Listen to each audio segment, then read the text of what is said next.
Okay, तो आज है न्यू ईयर का डे 5 क्योंकि 5 जनवरी है। कल रविवार था और उसके पिछले दिन शनिवार था, तो 2 दिन मार्केट बंद था। आज है मंडे 5 जनवरी, तो अभी मार्केट ओपन है। तो मैंने आज 2 ट्रेड लिए हैं, एक को मैंने क्लोज कर दिया और एक अभी रनिंग चल रहा है। ठीक है, तो स्क्रीन पे मैं लेके चलता हूँ और दिखाता हूँ। वैसे मैंने पिछले वीडियो के अंदर ना अपना स्ट्रेटजी, अपना सेटअप शेयर किया है आप सभी के साथ में, तो उसी को मैं लाइव फॉलो कर रहा हूँ। और एंड ऑफ द मंथ हम देखेंगे कि हम प्रॉफिट में रहते हैं या लॉस में रहते हैं, या हमारा फाइनल PNL क्या रहता है। ठीक है, और हमारी स्ट्रेटजी की जो एक्यूरेसी है वो मंथ वाइज कैसे परफॉर्म कर रही है। तो अभी मैं स्क्रीन पर लेकर चलता हूँ और सारी चीज़ें आपके साथ में डिटेल में शेयर करता हूँ। ओके, तो मेरे पास है blueberry funded prime two step का $10,000 का अकाउंट, और मैं ट्रेड कर रहा हूँ 15 मिनट के टाइम फ्रेम पे नेस 100 में। ठीक है, तो मेरे जो दिन के स्टार्टिंग में 2 ट्रेड बनते हैं ना, वो मैं सिर्फ 2 ट्रेड ही लेता हूँ। उसके बाद में 3 बने, 4 बने, 5 बने, मैं उसको इग्नोर करता हूँ। जस्ट मैं लिख लेता हूँ कि सुबह 7 से लेकर के शाम के 7 के बीच मेरे कितने ट्रेड बने। तो इस तरीके से मैं अपने जर्नल में लिख लेता हूँ। तो USD JPY में तो कल स्टार्टिंग के दोनों लॉस में गए और आज के भी स्टार्टिंग दोनों लॉस में गए। तो मैंने इस मंथ में टोटल 4 ट्रेड लिए। बाकी जो भी बनेंगे वो सिर्फ मैं यहाँ पे लिखूंगा। ठीक है, ट्रेड वो मैं लूँगा नहीं। और वो मैं कर रहा हूँ, ये मैं कर रहा हूँ सिर्फ फंडर प्रो के अकाउंट में। और जो ब्लूबेरी का फंडेड अकाउंट है उसके अंदर मैं नेस 100 के अंदर कर रहा हूँ। ओके, तो ये है नेस 100 की हिस्ट्री। ये जनवरी में मैंने 2 तारीख को ट्रेड लिए थे। ये फर्स्ट वाला, ये बीच वाला मैंने इग्नोर किया था क्योंकि सेटअप सही नहीं था, बाकी एंट्री का बना था तो वो लॉस में गया था। और ये मैंने दोनों लिए थे, तो दोनों में प्रॉफिट हुआ था, लेकिन मैंने पूरा प्रॉफिट भी नहीं लिया। वो मैंने आपको सब कुछ उस वीडियो के अंदर बता दिया 2 तारीख वाले वीडियो में। तो आज है 5 तारीख, ये यहाँ पे आपको मैं दिखा देता हूँ, 5 जनवरी 2026। और अभी टाइम भी हो रहा है, टाइम भी आप देख सकते हो कितना हो रहा है, 12:25। ओके, तो दोपहर का टाइम है और आज 2 ट्रेड बने थे। तो आज मैं सेटअप पे लेट आया हूँ 7:30 बजे। ओके, 7:30 बजे आया। तो ये कैंडल जो बन रही है ना, ये थी पहला सेटअप। यहाँ पे क्यों बना देखो, मैं स्ट्रेटजी शेयर कर रहा हूँ। ओके, ध्यान से देखना। पहला पॉइंट, दूसरा पॉइंट, तीसरा पॉइंट। ठीक है, हायर हाई, हायर हाई, इस हाई को इसने क्रॉस किया, ऊपर एक छोटी सी भी कैंडल ग्रीन क्लोज करती है और फिर यहाँ पे रिटर्न आके ग्रीन बनाता है। मैं यहाँ पे एंट्री देता हूँ। यहाँ पर देखो हैमर बनाई ट्रेंड लाइन के पास में, हैमर में मेरी एंट्री और इसी के नीचे का स्टॉप लॉस। ये मेरा ओरिजिनल सेटअप है, लेकिन मैं सेटअप पे लेट आया था। तो ये कितने बजे बनना स्टार्ट हुई, यहाँ पे आप नीचे डाउन साइड में देख सकते हो। ये कैंडल, ये जो ग्रीन बनी है ना, जो मेरी एंट्री कैंडल है, ये कितने बजे बनना स्टार्ट हुई थी, 6:45 पे। ओके, तो 6:45 पे बनना स्टार्ट हुई। फिर इसकी नेक्स्ट कैंडल देखोगे तो 7 बजे बनना स्टार्ट हुई। मैं आया हूँ सेटअप पे 7 बजे, सॉरी 7:30 बजे। तो 7:30 बजे वाली कैंडल कौन सी है, ये वाली, ये जो ग्रीन है ना, ये शूटिंग स्टार टाइप की।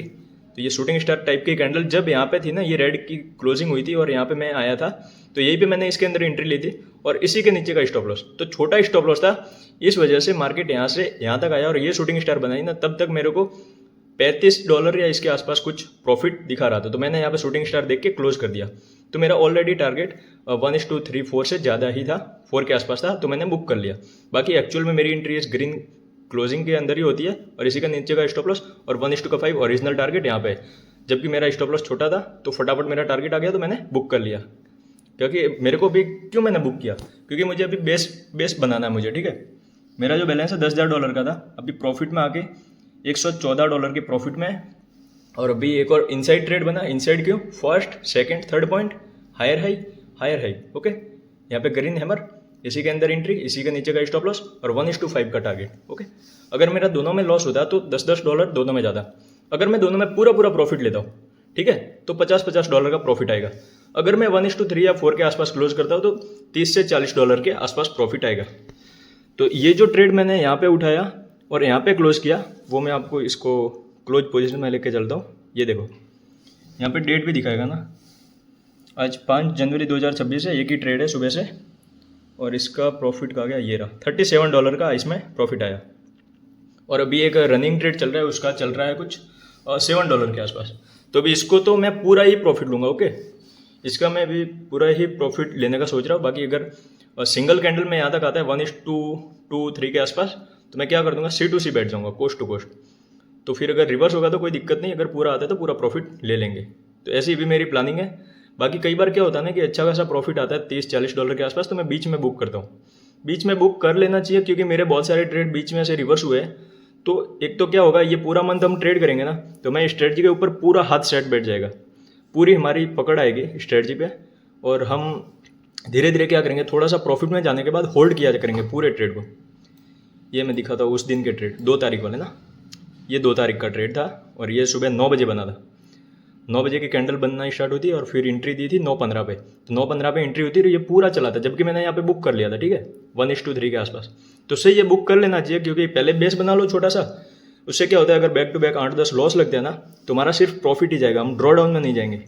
और मैं बहुत ज़्यादा सेफ चल रहा हूँ, क्योंकि भाई कैपिटल बहुत कम है, लिमिटेड कैपिटल है, तो मुझे सेफ चलना पड़ेगा। अदरवाइज़ ये अकाउंट अगर उड़ गया तो फिर दूसरा अकाउंट लेने में मेरे को बहुत सोचना पड़ेगा, ठीक है। तो इस वजह से मैं इसको बहुत अच्छे से हैंडल कर रहा हूँ और शांति से धीरे धीरे पास कर रहा हूँ। भले ही टाइम लग जाएगा, चलेगा, बट मेरे को स्ट्रेटजी के ऊपर हाथ भी पूरा सेट करना है। 15 मिनट टाइम फ्रेम पे देख लो नेस 100 में, और एक बार हाथ सेट हो जाएगा ना, फिर क्या होगा, हमारे पास बेस कैपिटल होगा, पे आउट भी आ जाएगा, तो उसके बाद हम बड़े अकाउंट की तरफ जा सकते हैं। बाकी अगर आप मिडिल क्लास फैमिली हो तो बड़ा रिस्क तो नहीं ले सकते, और मेरे पास जॉब भी नहीं है, तो मैं बहुत ज़्यादा सावधानी से चल रहा हूँ इसमें।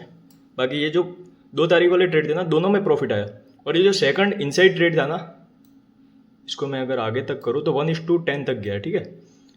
तो जो भी होता है ना वो मैं लिखता हूँ इसमें। ये देखो यहाँ पे, ये जनवरी का था ना 2 तारीख का पहला, ये दूसरा ट्रेड ये था, दूसरा ट्रेड यहाँ पे था। ये जो अगर मैं ट्रेंड लाइन को अगर यहाँ से थोड़ा सा और करता हूँ तो 4th टाइम भी यहाँ पे टच हो रही है, ओके। तो ये जो एक हैमर टाइप की है ना, इसमें भी मेरी एंट्री थी, बट मैंने इसको छोड़ दिया था, क्योंकि जस्ट ये बिल्कुल मेरी जो एक ऑलरेडी एंट्री थी उसके अंदर बिल्कुल पास में ही थी, तो इसको मैंने अवॉइड किया था। तो अगर इसको मैं लेता तो 10 का लॉस हो जाता और सिर्फ 30 का ही प्रॉफिट में होता उस दिन, ठीक है। तो ये इस तरह से उस दिन 3 ट्रेड थे, पहला ट्रेड प्रॉफिट, दूसरा लॉस, और तीसरे में प्रॉफिट, और वो तो 1:10 तक। तो 1:10 गया ना, वो मैं कैसे लिखता हूँ, एक मिनट, थोड़ा सा मैं इसको सेट कर देता हूँ, ओके। अब देखो, अगर ये 10 गया है ना, तो पीछे पॉइंट कर दूंगा, उससे क्या होता है कि पॉइंट है, ऊपर आई लिखा है मतलब इनसाइड। ये ट्रेड ऑलरेडी चल रहा था, इसके अंदर ये बना, और इसी ट्रेड के ये भी चल रहा था, तो इसके अंदर ये भी बना, तो ये दोनों इनसाइड ट्रेड है, ठीक है। ये जो ऑलरेडी पहला ट्रेड था ना, इसके अंदर ही दोनों बने, तो मैं इनसाइड बने ना, तो इस वजह से ट्रेड के ऊपर आई लिख दिया, और जो 1:2 जो ब्लर हो रहा है ना, ओके, 1:10 जाता है ना, उसके पीछे मैं पॉइंट कर देता हूँ, तो उससे पता रहता है कि ये ट्रेड 1:10 गया है। तो ओके, तो इसको तो मैं ओपन छोड़ दिया हूँ, अभी जस्ट वेट कर रहा हूँ कि अगर थोड़ा सा 3 के आसपास आएगा 1:3, अभी तो मैं पूरा एसएल देने के लिए तैयार हूँ, ठीक है, $10 का पूरा एसएल दूंगा। अगर 1:3 के आसपास आ जाता है ना, तो फिर मैं C2C बैठूंगा और 1:5 के लिए वेट करूंगा। अगर नहीं आता है, यहाँ से बीच में से रिवर्स होता है, एक्सेप्ट है, ठीक है। तो इस तरीके से मैं अभी चल रहा हूँ, और ये है अपना पूरी पोजीशन, ओके। तो ये महीने का प्रॉफिट ना यहाँ पे दिखाएगा $104, ठीक है, दिस ईयर, मतलब पूरा जब से मैंने अकाउंट खरीदा तब से लेकर के आज तक का प्रॉफिट $104 है। तो ठीक है, सही है। वैसे फर्स्ट टाइम मैं प्रॉफिट में जा रहा हूँ, तो बस मुझे शांति से ही चलना है। यहाँ पे कोई जल्दबाजी करके और उल्टी सीधी चीज़ें करके और क्या बोलते हैं, अपनी कंसिस्टेंसी को ख़राब नहीं करना है, अपने डिसिप्लिन को ख़राब नहीं करना है। मेरी 2 चीज़ें परफेक्ट रहती है। अगर मेरी एंट्री अगर बाई चांस मिस हो गई, ऊपर निकल जाएगा तो नहीं लूँगा, अगर मेरे को नीचे आएगा बीच में मिलेगा तो मैं ले लूँगा, ठीक है। ये सुबह क्या हुआ, मेरी एंट्री मिस हो गई क्योंकि मैं लेट आया, तो मेरे को क्या हुआ, जहाँ पे मेरी एंट्री थी उससे भी नीचे बाय साइड मिला, तो मैंने ले लिया, क्योंकि वो मेरे लिए फ़ायदेमंद है, जल्दी टारगेट आ गया। अगर ये ट्रेड यहाँ पे ऊपर निकल गया होता तो मैं इसको छोड़ देता, ठीक है। तो फर्स्ट ट्रेड मेरा मिस हो गया, जो भी उसमें PNL होता वो मैं लिखता, ट्रेड नहीं लेता। फिर दूसरा जब बनता ना, दूसरी एंट्री, ये वाला मैं ले लेता। ये मैंने वैसे भी लिया है, क्योंकि अभी स्टार्टिंग के 2 ट्रेड यही है और दोनों मैं लूँगा, दोनों लिए, एक क्लोज कर दिया, एक चल रहा है, तो इसको हम देखेंगे। इसमें जो भी होगा वो मैं दिखा दूंगा कल की वीडियो में।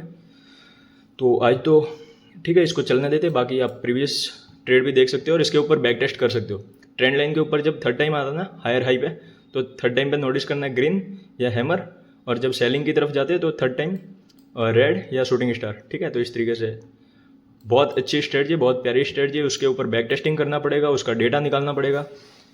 ये देखो, मैंने ये इसके ऊपर जो डेटा निकाला ना नेस 100 में, तो ये यहाँ पे तो मैं जनवरी का लिखूँगा, फिर ये जनवरी का पूरा भर जाएगा यहाँ तक, फिर यहाँ के साइड जो खाली है यहाँ पे फरवरी का, इस तरीके से बीच में लाइन डाल के और पूरा लिखूँगा। तो इसमें क्या होता है, जैसे मैं रोज़ के 2 ट्रेड ले रहा हूँ, अब महीने में 18 दिन ट्रेडिंग होती है कई बार, क्योंकि सैटरडे संडे 2 दिन क्लोज रहता है मार्केट, कभी 20 दिन होगी, कभी 22 दिन। तो मान लो हमारे एवरेज जो है महीने में 20 दिन हम ट्रेड करते हैं, रोज़ के 2 ट्रेड है तो 20 इंटू 2 हमारे 40 ट्रेड होते हैं, ठीक है, महीने के 40। अगर 40 के 40 लॉस में गए तो 40 इंटू एक ट्रेड में 10 जाता है, टोटल हमारा ओवरऑल लॉस हो जाएगा $400 का। तो हमें एक पता रहता है, मोटा मोटा अंदाज रहता है कि हमारा मैक्सिमम $400 चला जाएगा, ठीक है, $420 मान लो। अगर 400 लॉस दे सकते हो क्योंकि $10,000 का अकाउंट है, ये $5,000 में भी दे सकते हो। ओवरऑल लॉस लिमिट $5,000 के अकाउंट में $500 की होती है। 10,000 का अकाउंट है तो मेरे पास ओवरऑल लॉस लिमिट $1,000 है, तो भी ओवरऑल लॉस लिमिट का हाफ भी क्रॉस नहीं होगा। तो इतने हम सेफ चल रहे हैं, ठीक है। बाकी ऐसा नहीं है, हाँ वो एक टफ मंथ आया था, वो तो मैंने उस वीडियो में बताया। तो ऐसा होगा, कोई टफ मंथ आएगा, उसके अंदर क्या होगा, बैक टू बैक ऐसे लगते हैं, और वो तो सब एक्सेप्ट है, सब एक्सेप्ट है। अब एक स्ट्रेटजी के ऊपर चलना है तो बस, है ना। तो यही हमारा कंसिस्टेंसी, यही हमारा डिसिप्लिन है, यही हमारा रूल है, यही हमारा माइंडसेट है, सब कुछ यही है, ठीक है। तो बस ऐसे ही चलना है। और नेक्स्ट 100 में कर रहा हूँ, तो देखते हैं ये जनवरी का हमारा क्या PNL रहता है, कितने टाइम में अकाउंट पास होता है। वैसे टाइम तो बहुत ज़्यादा लग सकता है, बाकी ठीक है, एक्सेप्ट है जो भी है। लॉस करने से अच्छा है, अपना पैसा वेस्ट करने से अच्छा है ना, टाइम लगे वो अच्छा है। क्योंकि हमारा अभी क्या है, स्ट्रगल फेज़ है, तो स्ट्रगल फेज़ में अच्छे से सीखते हुए चलेंगे तो सही रहेगा। तो फिर आने वाले टाइम में हम क्या कर सकते हैं, मल्टीपल अकाउंट पे एक साथ काम कर सकते हैं, तो वो ईजी रहता है। अगर मैं जैसे एक सेम ट्रेड बनता है तो उसको हम same to same other account में कॉपी कर सकते हैं और वो सारी चीज़ें कर सकते हैं। तो मल्टीप्लाई करना ईजी है इसमें, बस एक बार एक स्ट्रेटजी के ऊपर हाथ जमाना, फिर इसको मल्टीप्लाई कर दो, तो वही सारा सिस्टम है। तो इस वीडियो को मैं यहीं पे एंड करता हूँ, और आप लोग भी अपना प्रैक्टिस करके और देख सकते हो, बहुत सही स्ट्रेटजी है, तो आप फॉलो कर सकते हो। मैं इसलिए बता रहा हूँ ना, क्योंकि जो चीज़ें मैं फॉलो कर रहा हूँ वो आपके अगर काम आ जाता है, आप भी प्रॉफिटेबल बन जाते हो साथ साथ में, तो बहुत मज़ा आ जाएगा ना। अगर एक बंदे की भी लाइफ चेंज होती है तो बहुत मज़ा आएगा। ओके, तो इस वीडियो को मैं यहीं पे एंड करता हूँ, और जो भी जनवरी का अपना PNL रहेगा वो भी मैं आपके साथ में end of the month share कर दूँगा। ओके, तो सभी को जय हिंद, जय भारत।